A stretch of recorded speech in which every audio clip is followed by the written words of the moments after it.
You know, people say evolution is not a bad philosophy, but at the same time, it was Hitler's religion during the Third Reich in Germany. Hi, my name is Eric. In this next seminar, Dr. Hovind exposes some of the terrible things that have been done in the name of evolution. Because dictators throughout time have used the evolutionary ideas to support their brutal tactics.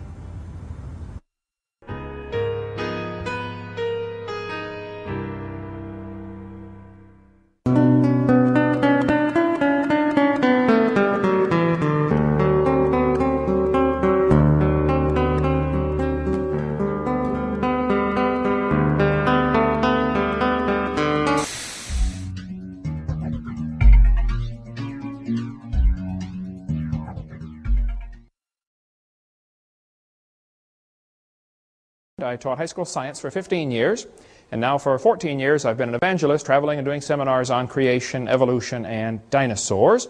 And tonight we're going to share with you some of the dangers of this evolution theory.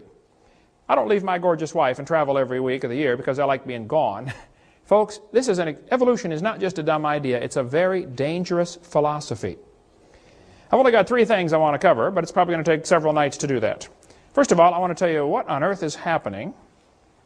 And secondly, why is the evolution theory dangerous? And what do you do about it? Pretty simple. Okay, what is happening? Tonight as I speak, our president is announcing we're about to go blow up Iraq, I believe, right? The world seems to be coming unglued at the seams. There are wars and rumors of wars every place we look. Why on earth would Joseph Stalin order the execution of 14,700 Polish prisoner of war officers?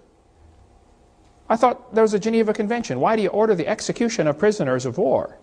Why did Hitler order the execution of nearly 6 million Jews, plus others? Why did Pol Pot, the leader in the Cambodian Khmer Rouge, order the execution of 1/3 to 1/2 of his entire population, his own people? He killed them. Why? Why would somebody do that? Why would the Australian Aborigines be rounded up like cows and shot so their heads could be put in museums years ago? Why would somebody do that? Why did Kip Kinkle murder his parents, 2 other classmates, and shoot 26 other ones? Why would a student do that? Kip said, if there was a God, he wouldn't let me feel the way I do. There is no God, only hate. On May 21st, 1998, 15-year-old Kip Kinkle, a student at Thurston High School, that's in Oregon, near Eugene, allegedly entered the school cafeteria and fired more than 50 rounds from a semi-automatic rifle. 26 students were injured. 2 killed. Later, the bodies of his parents were found in his home. He was then arrested and taken to a police headquarters where he attempted to murder a detective during his questioning. Kip said, if there was a God, he wouldn't let me feel the way I do. There's no God, only hate. Why have we had nearly a 1,000% increase in violent crimes since I was a boy? I remember the days when you did not have to lock your house.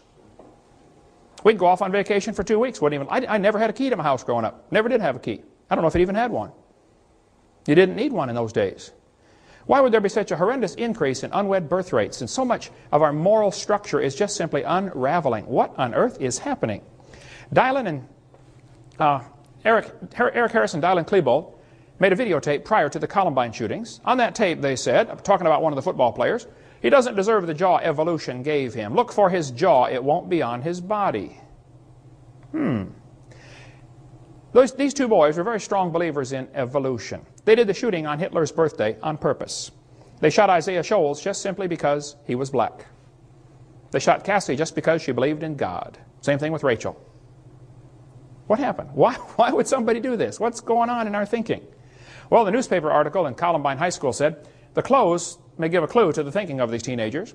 The autopsy said one of the boys' shirts said natural selection on the front. Interesting.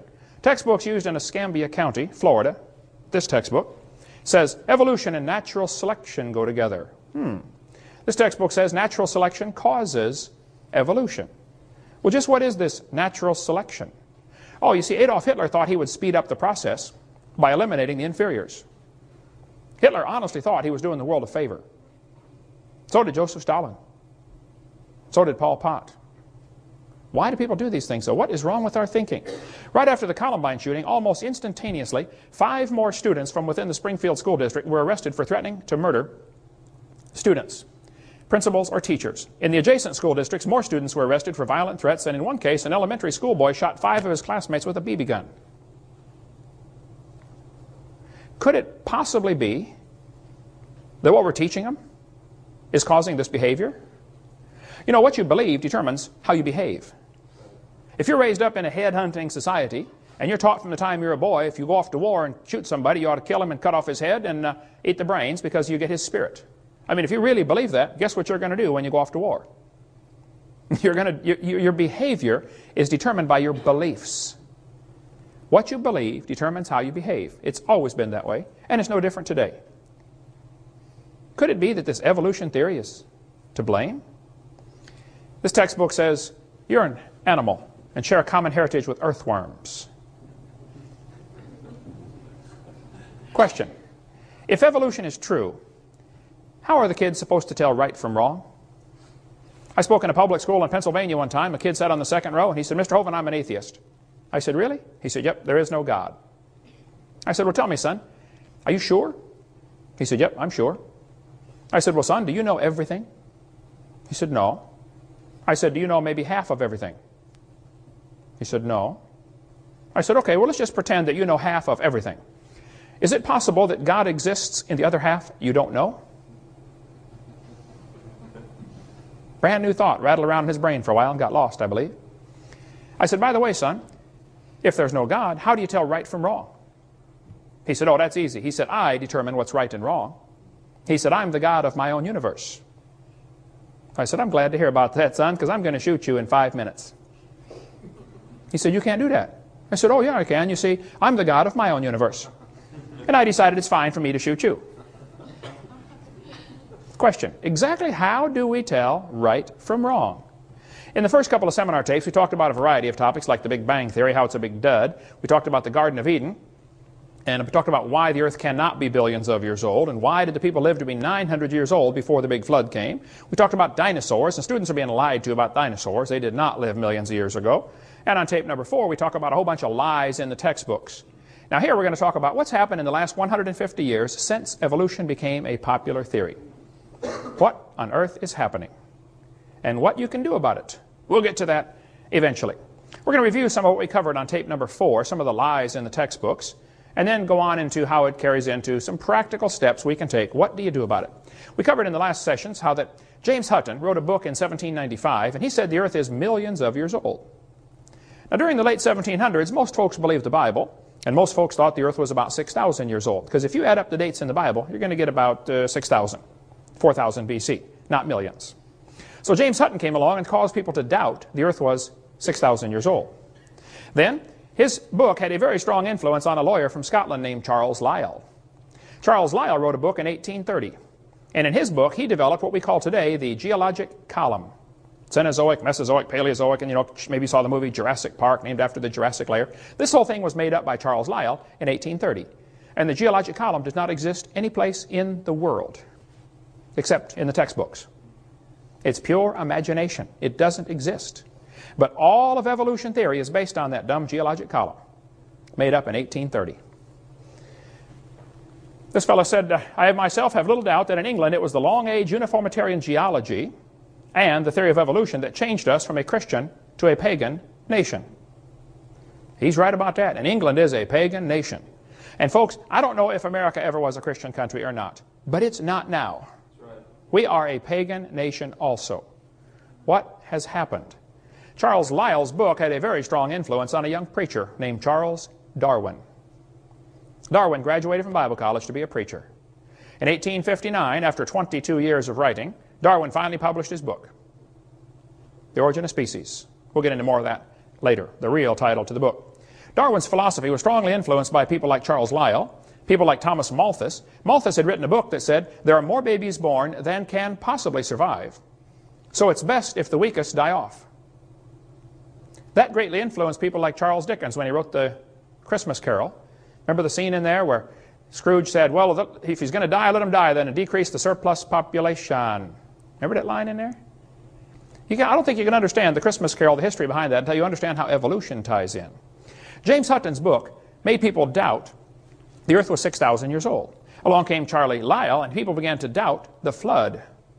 Because instead of the flood making all those layers, they said, oh, maybe each layer is a different age.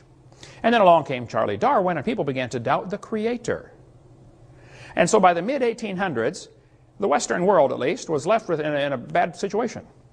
They said, well, if there's no God, who's in charge? Well, it must be us. This led directly to the rise of humanism. Humanism is the teaching that there is no God, so we must be God. We make the rules. We decide what's right and wrong. For the next 50 years, after Darwin's book came out, many isms arose in the world. Marxism, Nazism, communism. These things, communism would have been just a footnote in a history book if it hadn't been for evolution coming along at the right time. We never would have heard of communism, most of us wouldn't, if it hadn't been for Charles Darwin coming along and giving justification to that dumb idea of communism. Hoyle said, I'm haunted by a conviction that the nihilistic philosophy, which so-called educated opinion chose to adopt following the publication of The Origin of Species, committed mankind to a course of automatic self-destruction. A doomsday was then set ticking. I agree, Fred. Once you start believing there's no God and we're in charge, then we're in trouble. There was a Russian atheist astronomer came to America one time, and he spoke at one of the universities, and he said, now folks, either there is a God or there isn't. I thought, boy, this guy's brilliant. But then he said, both possibilities are frightening. I thought, wow, that is brilliant. You see, if there is a God, we better find out who he is and find out what he wants and do what he says. Amen. If there is no God, we're in trouble. Because we're hurtling through space at 66,000 miles an hour and nobody's in charge. Pretty scary thought. Charles Darwin said, often a cold shudder has run through me as I have asked myself whether I may have devoted myself to a fantasy. Well, Charlie, you did devote yourself to a fantasy. If you believe you came from a rock 4.6 billion years ago, you need help. You were designed for a purpose. Now, what is it? There are four great questions that every single religion in the world tries to answer. Even atheism, which is a religion, you have to believe there is no God. There's no way to know that. The four great questions every religion tries to answer. Who am I? Where did I come from? Why am I here? And where am I going when I die? The way you answer these questions depends upon how you view the world. There are basically only two ways to look at this world. One view says, you know, there's incredible design. There must be a designer. That's the creationist worldview. Other people look at the world and say, you know, nobody made it. It just made itself. They don't believe God created the heaven and the earth. They think a big bang made this world from nothing. That's called the humanist worldview. It just made itself. The first plank in the Humanist Manifesto in 1933 was the universe is self-created, self-existing, and not created. That's the first thing they have to agree to be a humanist. There's now been Humanist Manifesto 2 in 1973 and Humanist Manifesto 3 in the year 2000. They have to declare what they believe. Humanism is a religion. You have to believe there is no God. So why is this theory dangerous? Evolution, I am convinced after studying this now for 30-some years, evolution is absolutely the foundation for communism, Marxism, Nazism, socialism, racism. We'll get into some more of that in a minute. Number one, I think evolution is dangerous because it's bad science based on lies. There is no scientific evidence to back up this evolution theory. We've been offering $250,000 for a long time at our ministry for somebody who could give us some real scientific evidence for evolution. It is funny, brother, to see the people try to turn stuff in. One guy said, I've got proof for evolution. I said, really, what do you have? He said, well, I'm working in the laboratory right now, and we have developed soybean plants that are resistant to frost. I said, man, that's good. That'll really be handy. I said, what did you start with? He said, well, soybean plants. I said, oh, what do you have now? He said, I've got a whole new species. I said, of what? Of soybean plant. I said, I'm sorry, sir. That's not evolution, okay? That's a variety of a soybean plant. And it's interesting, and I'm glad you're able to do that. But that's not evolution. There is no evidence whatsoever that any animal ever produced a different kind of animal. So why would anybody believe such a dumb idea? And how can this be so dangerous? Well, we'll cover some of the isms in just a minute. But evolution is based on lies and bad science. There is no good science to back it up. This textbook says evolution is a fact. Evolution is a fact, not theory. Birds arose from non-birds and humans from non-humans. No person who pretends to any understanding of the natural world can deny these facts any more than she or he can deny that the earth is round, rotates on its axis, and revolves around the sun. Sounds like he's open-minded for a discussion, doesn't it? This is not a fact, folks. Evolution is a mantra. They say this over and over and over, hoping it will become true.